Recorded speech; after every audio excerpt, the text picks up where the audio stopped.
Bom dia a todos. Vamos fazer mais um react de novo no canal Vocalizando a História.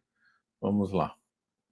Durante a Idade Média e o começo da modernidade foi a Inquisição. E o Vocalizando a História de hoje resolveu te contar um pouco mais sobre suas perseguições, tribunais e investigações. A Inquisição foi uma instituição bem complexa, e até o nome Inquisição é debatido. Veja bem, a palavra Inquisição vem de inquirir, averiguar, investigar. Então, seguindo algumas lógicas, qualquer investigador também pode ser considerado um inquisidor. No caso da Igreja Católica, o inquisidor era o cara que investigava os crimes cometidos contra a Igreja, e o nome Inquisição acabou se popularizando. Mas há quem prefira chamar de Santa Inquisição, ou então de Santo Ofício, dizendo que era o Santo Ofício que organizava as inquisições, as investigações. Quando essas investigações começaram oficialmente, é um motivo de debate. E não existe um consenso dos historiadores acerca de a partir de qual momento a Inquisição passou a existir. Mas alguns eventos bem importantes sempre são mencionados. Um deles aconteceu em 1022, em Orleans, na França, quando 14 clérigos foram queimados vivos, acusados de negar os sacramentos e questionar doutrinas da igreja, acusados de heresia, ou seja, resumidamente, de contrariarem ideias religiosas que já estavam bem estabelecidas dentro do cristianismo. Acontece que no processo de expansão da igreja, a autoridade cristã nem sempre era respeitada e questionamentos eram inevitáveis, visto que variadas interpretações dos textos sagrados surgiram com o passar dos anos. Eventos ecumênicos para debater, padronizar algumas questões relacionadas ao cristianismo já tinham acontecido, como o primeiro concílio de Nicéia, no ano 325. Então a Igreja Católica, já consolidada na Europa do século XI, entendia que o que estava fora do seu padrão estava errado. Claro, algumas crises já tinham acontecido. Então, para manter a sua autoridade intacta, foi organizado um tribunal que puniria práticas de cristãos que estavam indo contra a Igreja Católica, as conhecidas heresias. No entendimento da época, o herege não estava só errando ao questionar ou criticar os princípios religiosos que já estavam estabelecidos. Ele estava fazendo os outros errarem também. As heresias, contudo, não era uma novidade. O bispo Prisciliano foi decapitado a mando de um governante romano no ano 385, acusado de praticar feitiçaria, o que é considerado por muitos como a primeira execução por heresia, mas também debatida se motivada por uma questão religiosa ou política, visto que o Papa protestou contra a interferência do governo no assunto religioso. Com o tempo, as ordens religiosas foram surgindo e as investigações de possíveis heresias foram ficando mais organizadas, com bispos sendo nomeados para visitar paróquias onde... Porque na realidade, o Tribunal da Inquisição, Santo Ofício, ele se organizou depois de que crimes contra crimes, né, feitos por heréticos eram condenados. Ou seja, o que eu quero dizer com isso? Quero dizer que o poder civil já havia se mobilizado para punir hereges, só que isso começou a haver abusos, e a igreja, para toler abusos, organizou a Santa Inquisição, justamente para centralizar essas questões de heresia e impedir abuso dado pelo poder civil, né? Lembrando que o estudo da Inquisição é um dos grandes chavões, né, contra a Idade Média, né, e tal, e que as pessoas erram não contextualizar, né? Não estou falando que ele errou agora, ainda não está no começo do vídeo. Mas então a pessoa quer buscar então uma mentalidade século XXI e transpor para coisas que aconteceram há 1000 anos atrás. Quer dizer, então é um erro, tem que contextualizar. O mundo de hoje é muito diferente do mundo lá de trás, né? Certos atos nossos aqui poderiam parecer absurdos para eles. Por exemplo, legalização do aborto seria tido como uma coisa absurda, né? Então, é importante contextualizar, entender a mentalidade da época e fazer história comparada também. Porque, porque ver o que estava acontecendo no mundo na mesma época, né? Porque aí dá para ver se a igreja abusava mesmo, se era intolerante, se estava com erro, se era muito cruel, não. Tem que ser uma coisa de história comparada. Para tempos diferentes, a régua tem que mudar, porque a mentalidade muda, né? Suspeitava que crimes contra a igreja estavam sendo cometidos. Em 1184, durante o papado de Lúcio III, aconteceu o Concílio de Verona, que abordou, entre outras coisas, a condenação das heresias, publicando um documento que falava em abolir heresias malignas, como era o caso dos valdenses e dos cátaros. Os valdenses eram discípulos de Pedro Valdo, que que no fim do século XII pregavam que cada fiel deveria ter uma Bíblia em seu idioma, rejeitavam o uso de imagens, pregavam a pobreza, o desapego a bens materiais e se consideravam os guardiões da doutrina cristã apostólica. Eles foram alvos da Inquisição no século XII, também conhecido como século das heresias, marcado pelo avanço de grupos religiosos que foram ficando mais fortes e ameaçando a Igreja Católica, principalmente na França. Era lá também que estavam os cátaros, também conhecidos como albigenses, visto que... Esse foi o grande momento da Inquisição, né? O grande impulso, né, inicial da Inquisição foi para combater os cátaros, né? De onde que vem? Os cátaros se instalaram no sul da França, né? Mas eles eram adeptos do maniqueísmo, né? Então, eles viam que em tudo havia um princípio bom e um princípio mau. A própria divindade teria um princípio mau e um princípio bom. Essa heresia veio do Oriente, né? Avançou na Europa, passou pela Península Balcânica, né? Lá também gerou uma heresia, né, maniqueísta, né, dos bogomilas. Depois ela veio para a Europa e acabou tendo um centro de difusão no sul da França. Em alguns locais a heresia não pegou, como sempre, né? Tem lugar que pega mais o erro, outro lugar não pega. E aí, né, no sul da França, essa heresia pegou. Lembrando que no sul da França foi o lugar do trovadorismo, que também ventilava ideias estranhas. Foi o lugar que apareceu uma raiz da Cabala, né, o livro Barreira dessa região. Então é um local aí que favoreceu, né, determinados pensamentos heterodoxos, né. Os cátaros eram horríveis, né, nos seus atos, né. Então eles tinham uma escala de iniciática, né. Aí havia o iniciante, o crente e depois o perfeito. Então eles eram contra a reprodução, eles queriam que as mulheres não tivessem filhos. Eles chegaram a matar mulheres grávidas, né? Eles praticavam um suicídio ritualístico, se não me engano, chamava Endura, né? Então, eles estavam, não era só um problema de pensar, penso diferente da igreja, não. Eles estavam, então, ameaçando a coesão social. Eles estavam esgarçando o tecido da sociedade. Eles estavam prejudicando as relações humanas. Se os cátaros expandissem, teria sido um desastre completo. As populações pode ser que iam diminuir porque a coisa estava avançando, né? Dado o ódio que eles tinham contra a matéria e o ódio que eles tinham contra a reprodução. Essa doutrina, lógico, para quem estuda, é de origem gnóstica, né? O maniqueísmo é uma variação da gnose. Então era uma coisa assim horrorosa, e aí a igreja fez muito bem em combater. Acabou sendo um misto de inquisição, né, e de cruzada.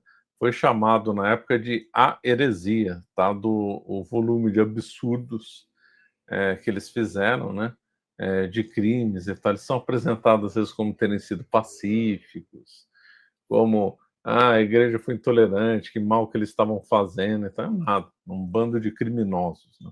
E suas principais manifestações aconteciam na região de Albi. Eles acreditavam na existência de dois deuses, um do bem, que era Jesus, enviado para a Terra para salvar as pessoas, e um do mal, o demônio, criador do mundo material. Os cátaros pregavam o retorno ao cristianismo puro, sem considerar Jesus como um filho de Deus, mas vendo o cara como um profeta importante que tinha que ser respeitado. Eles eram cristãos, mas não se submetiam ao poder do Papa, sem reconhecer a maior autoridade da Igreja Católica Apostólica Romana e nem seus bispos como autoridades. Era uma vertente anticlerical. Logo, foi visto como uma ameaça ao catolicismo. E como os caras estavam ganhando aliados políticos e tudo, o Papa Inocêncio III autorizou a Cruzada Albigense, que tinha como objetivo acabar com os cátaros. Para os nobres que embarcassem nessa luta em nome de Deus, foi oferecido o perdão para os seus pecados e também terras que seriam conquistadas durante o empreendimento. Então, a igreja sempre oferecia o perdão e dava oportunidade para a pessoa se arrepender.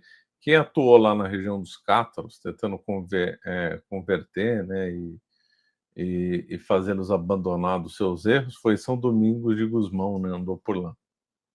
Então a luta se estendeu por vários anos e com episódios pontuais, iniciando em 1209 e terminando em 1244, somando mais de 100 mil mortos e sendo descrito como o primeiro genocídio de que se tem registros. Não foram... Essa história do genocídio não é verdade, é uma interpretação completamente falsa. Eu já falei, os cátaros estavam longe de ser inocentes, era um bando de assassinos. A gente daria, como as visões históricas alteradas, hoje seria tido como uma guerra, né? Seria como uma guerra, ou talvez interpretado como uma guerra civil, né? Mas não foi nada de genocídio, não foi assim uma tentativa de exterminar um povo em razão da sua etnia ou de determinado fator, não. Foi porque eles estavam pervertendo o tecido social, eles eram bandidos, eles eram criminosos que matavam, chegaram a matar pessoas grávidas, conforme eu falei, né? E também praticavam o suicídio ritualístico, né? Então não é assim, visão de santa, foram lá, para dar a impressão que a igreja era malvada, e foi lá, exterminou todo mundo. Tem nada a ver com o genocídio.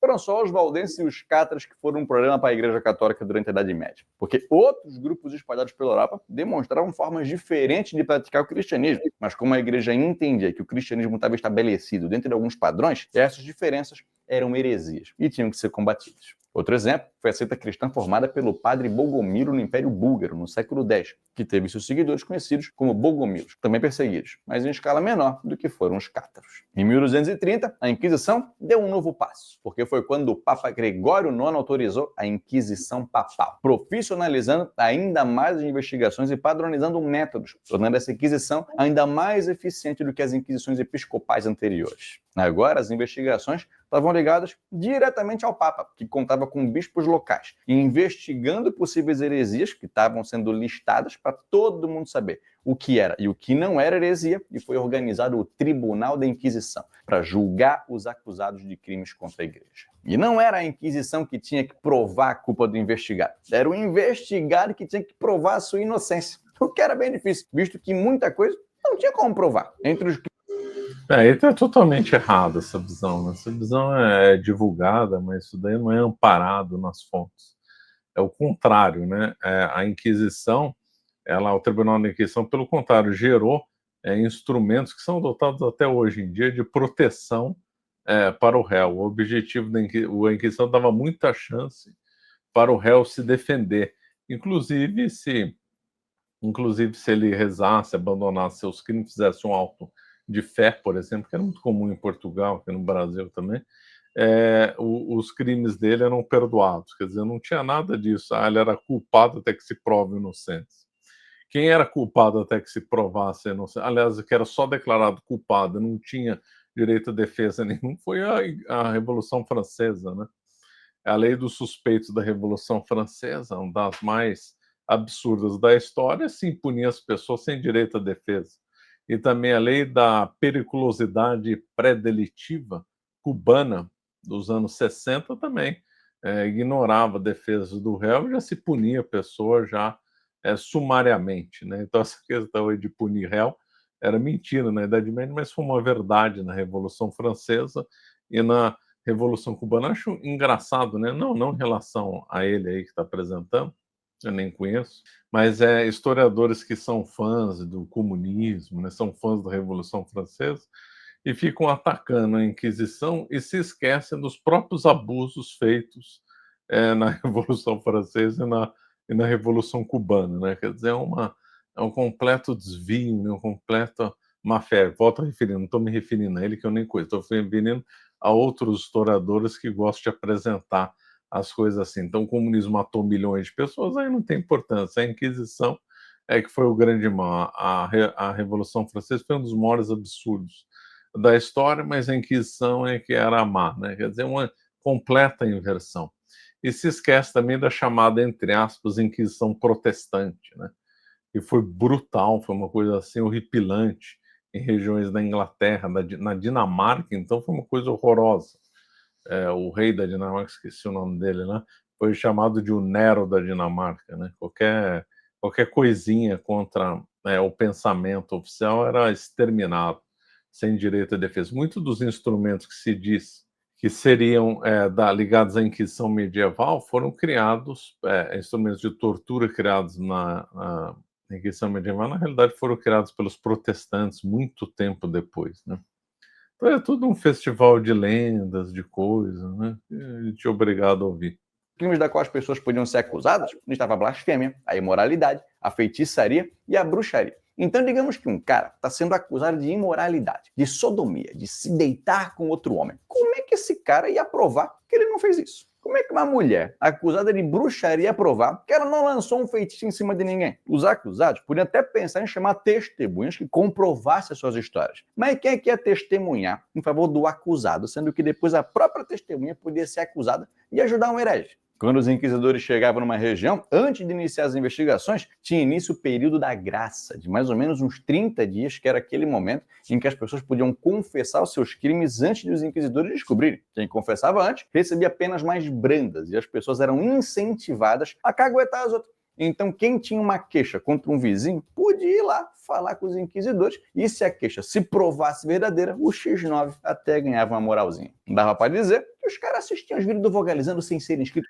Aí dá a impressão que se criou um ambiente de denuncismo, todo mundo acusando todo mundo. Isso daí é falso por uma seguinte razão. Se tinha um falso testemunho, essa testemunha era punida depois, né? Isso aí ninguém comenta, né? Então, por exemplo, se um suposto vizinho não vai com a cara do outro, denunciou a outra herege, praticou feitiçaria, era adepto dos capos. Se depois se investigasse esse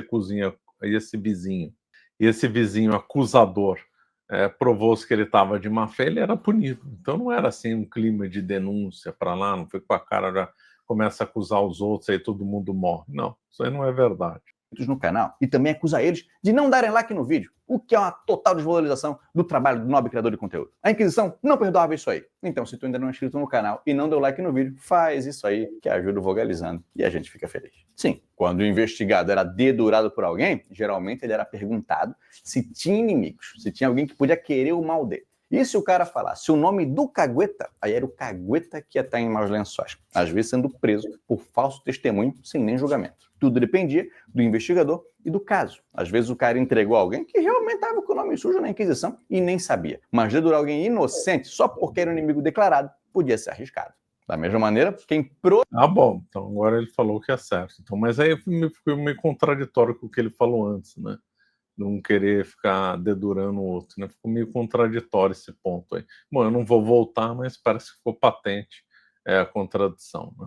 proteger os hereges também podia ser condenado. E a coisa ficou ainda mais difícil depois que a tortura foi autorizada numa bula papal do Inocêncio IV. Tema esse que a gente já abordou nesse vídeo aqui. Durante as torturas, os caras confessavam até crimes que não tinham cometido e entregavam pessoas que eram inocentes, do que fazer da tortura um método ineficiente, porque não necessariamente a pessoa que confessava o crime realmente tinha cometido aquele crime. Ela só queria que a tortura parasse e confessava qualquer coisa. Muitas vezes, o próprio inquisidor era o juiz do tribunal e o problema a tortura realmente era polêmica mesmo na época.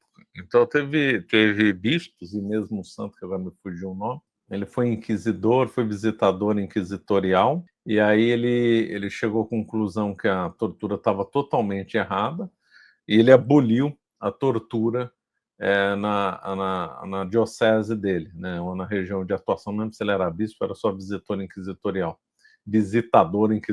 De Portugal chegava no Brasil os visitadores inquisitoriais, né, e na Europa também havia essa figura. E aí, então, ele chegou à conclusão que ele era beneficente, estava errado, e aí ele proibiu, né? Foi uma se não me engano, acho que foi a primeira proibição de tortura na história. Isso aí ninguém comenta, né? Por quê? Porque a regra na história da humanidade era torturar os acusados. Então, em Roma fazia isso, a Grécia fazia isso, para a gente olhar para tudo quanto é lá, na China se fazia isso. Só para ter uma ideia, tinha uma tortura curiosa na China, que era cortar o nariz da pessoa quando ela era acusada de corrupção, alguma coisa assim.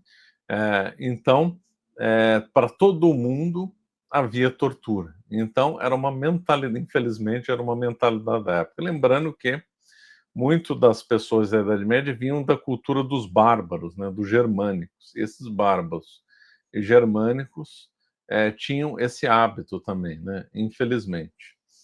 Então, era uma mentalidade da época, mas ao mesmo tempo houve uma crítica e houve a primeira proibição de tortura que se tem notícia, de modo oficial nessa ocasião, que aí com o tempo acabou sendo proibida, né?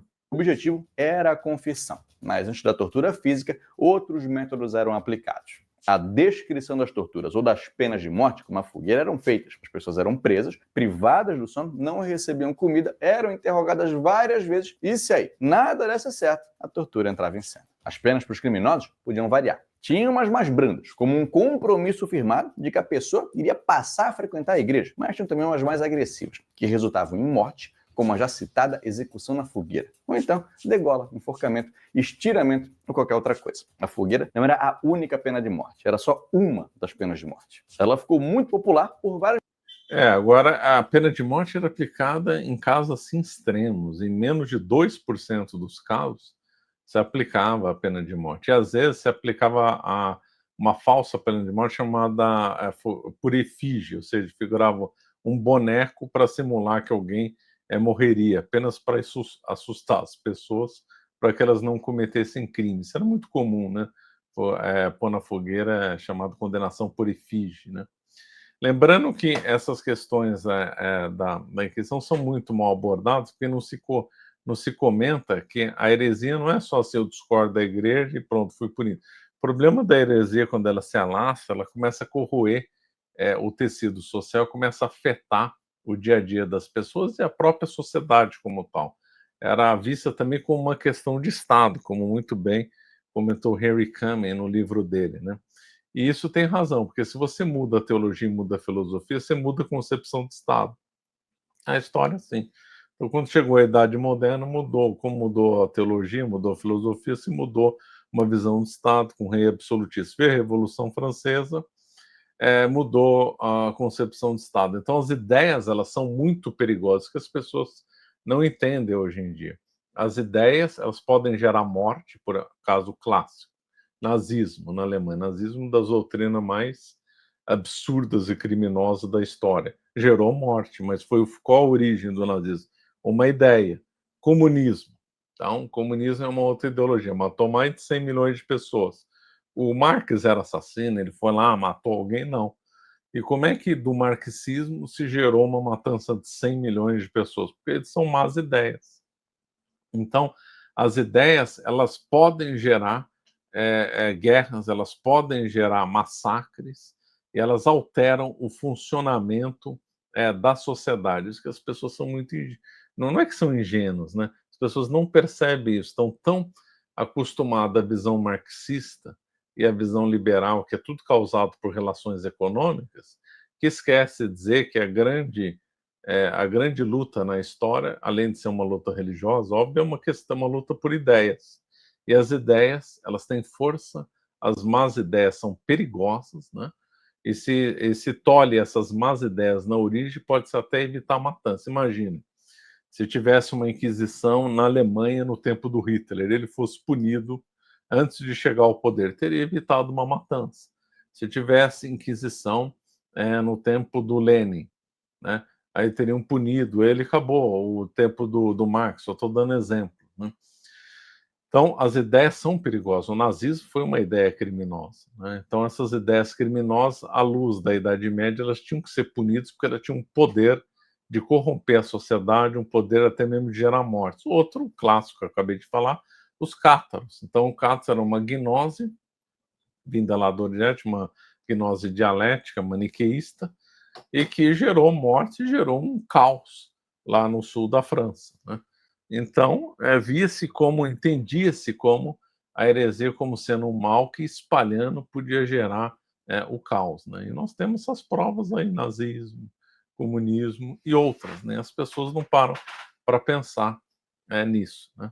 Vários motivos, desde uma explicação de que o fogo queimaria os pecados da vítima, de que ela não teria como ressuscitar no juízo final, ou questões mais práticas, como a vítima não sangrar. Um detalhe interessante é que a Inquisição em si não podia executar ninguém. Então o que eles faziam era conduzir o julgamento, fazer a condenação, estipular a pena e então entregar o réu para o poder público, que aí sim seguia em frente com a execução. Nem toda pena resultava em morte, vamos lembrar. Tinha também a excomunhão, quando a pessoa era banida da igreja. Tinha gente que era condenada a usar um sanbenito, tipo um chapéu bem característico, que envergonhava quem usava, porque ele simbolizava o arrependimento de um pecador. E tinha também o confisco de bens, o que motivava algumas condenações para colocar dinheiro no bolso da igreja ou do Estado.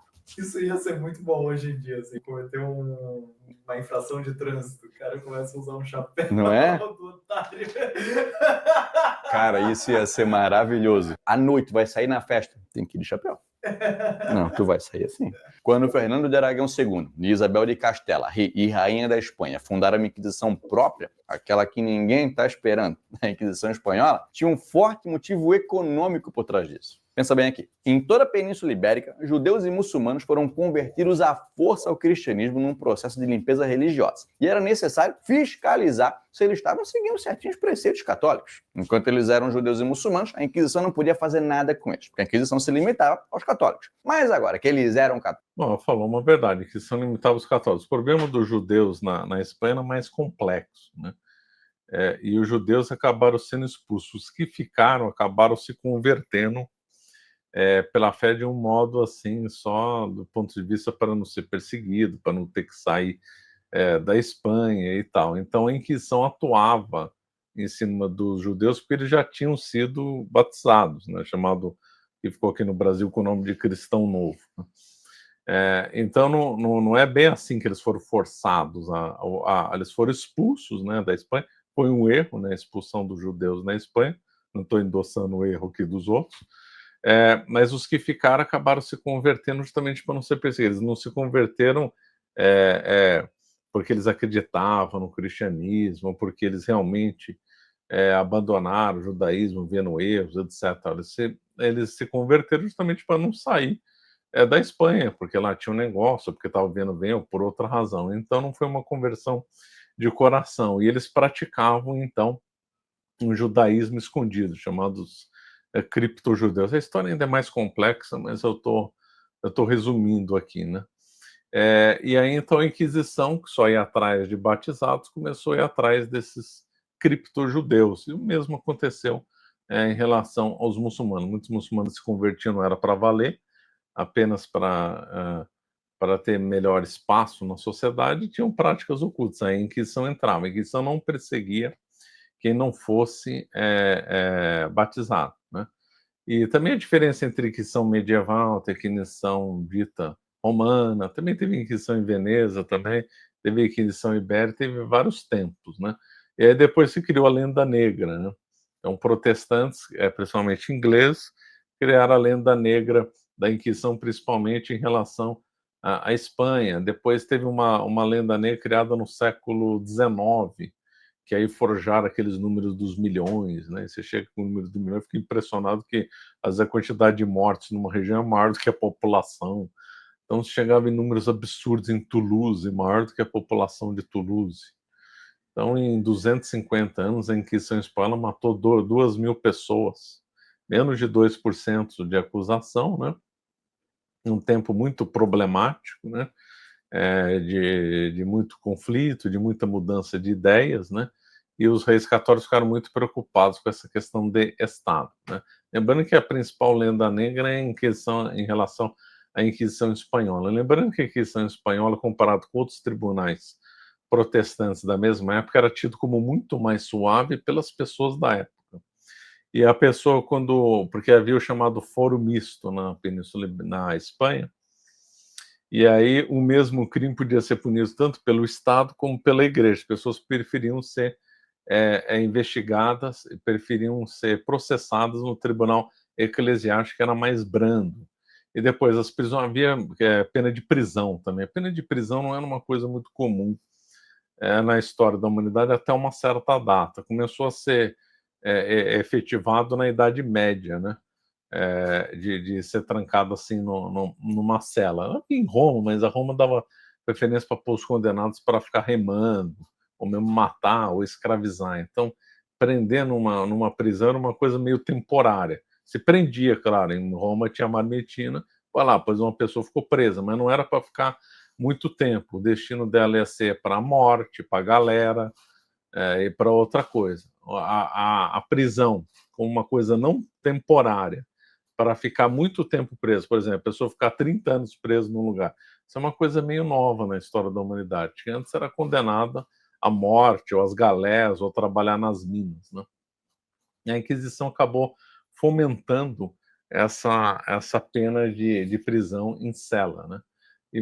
E essas celas, elas preferiam do que métodos equivalentes em outros lugares da Europa.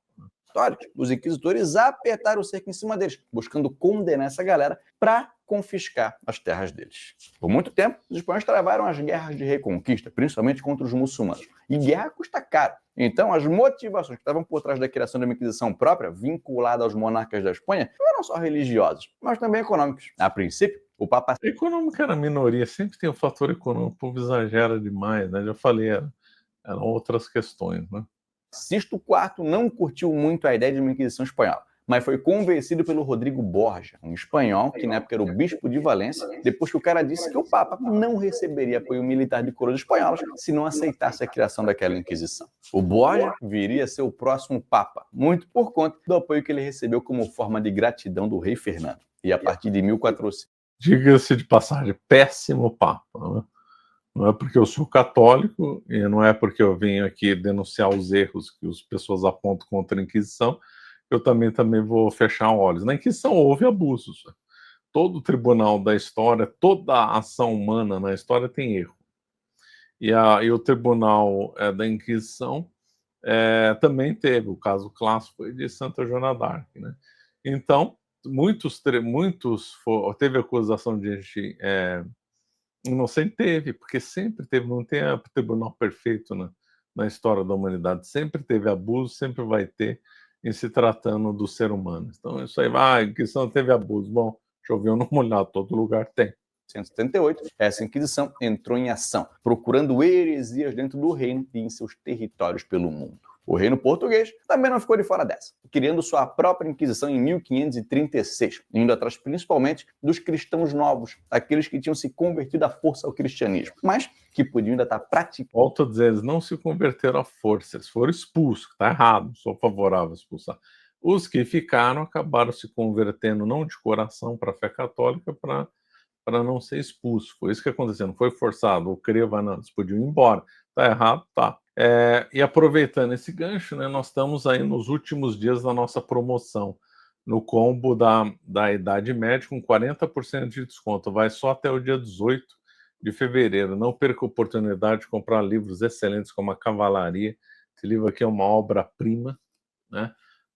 Um sobre as Cruzadas, um excelente livro. E esse que agora é o tema aí desse reaction que nós estamos fazendo, que é sobre a Inquisição. Esse livro aqui, inclusive, é muito realista, né? Porque um outro erro sobre a Inquisição é chamado a Lenda Rosa, né?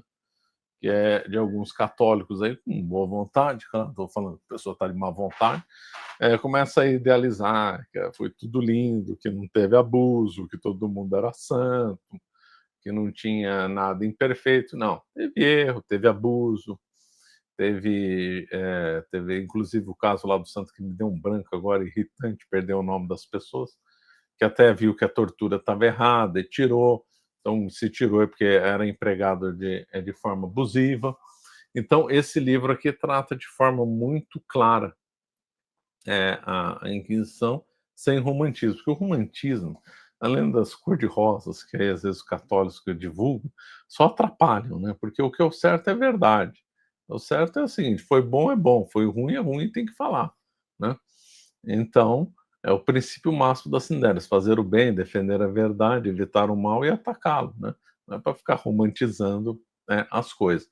Mas o grande erro, lógico, histórico da Inquisição não é a lenda rosa, é a lenda negra, né, que inventou número, que chuta. Eu acho que na adolescência aprendi isso, de que a Inquisição tinha matado 30 milhões, e eu acreditei na época. Aí depois eu vi que era uma tolice completa, né? A sua antiga religião em segredo. Muitos deles, principalmente judeus, tinham vindo para o Brasil. Então a Inquisição teve aqui também em terras brasileiras, onde se deparou com a religiosidade indígena. E caso tu queira saber um pouco mais a respeito da atuação da Inquisição no Brasil, esse vai ser o vídeo exclusivo para Voga Lovers de carteirinha dessa semana. Para quem não está ligado, os membros do nosso canal, que assinam o plano Voga Lover de carteirinha, a cada 15 dias, eles por lá esperando por ti e tu vais ter acesso a todos eles. Tu ganha conteúdo e contribui para a existência do nosso canal. Inclusive, a última vítima da Inquisição Espanhola foi o professor Caetano Ripoll. que foi morto com um garrote em julho de 1826. Foi também um espanhol quem se tornou um dos mais famosos inquisidores de todos os tempos, o Tomás de Torquemada, implacável na perseguição de cristãos. Famoso e também fala um monte de coisa errada também, né? É uma coisa assim impressionante, né? Bom, vamos lá. Novos, orientando as pessoas a ficar de olho nos hábitos dos vizinhos, porque se eles guardam os sábados, são judeus. Se não comem carne de porco, são judeus. E nos judeus não dava para confiar. Eles precisavam ser eliminados. O cara chega com torresminho, vai um torresminho. Faz essas paradas aí, sabia? Porra, fome. No livro e no filme O Nome da Rosa. Embora fosse um temido inquisidor que realmente existiu. A atual região da Alemanha também foi palco do nascimento de um inquisidor importante, o Konrad von Marburg, que atuou na Cruzada Albingense. Mas também foi em território alemão que teve início a reforma protestante, que com seu rápido crescimento provocou uma resposta da Igreja Católica através do Concílio de Trento, que foi fortalecimento de algumas ações da Inquisição, que defendia que o que era necessário naquele momento delicado era de mais firmeza com os preceitos católicos, o que radicalizou as ações dos inquisidores que buscavam manter. Bom, vamos ficando por aqui. Já deu ter uma ideia como esses temas, né? Cruzada, Inquisição e outros são muito mal difundidos, né? As pessoas gostam sempre divulgar os chavões, né? Por isso que a gente montou a Escola Caravela, que tem vários cursos justamente para fugir dos chavões. E também montamos aí a editora Caravelas para fugir, para atacar, né, justamente as más versões, editar livros bons, né, como essa coleção da Idade Média, imperdível, não perca a promoção, hein? 40% vai até o dia 18. Bom, vamos ficando por aqui. Obrigado.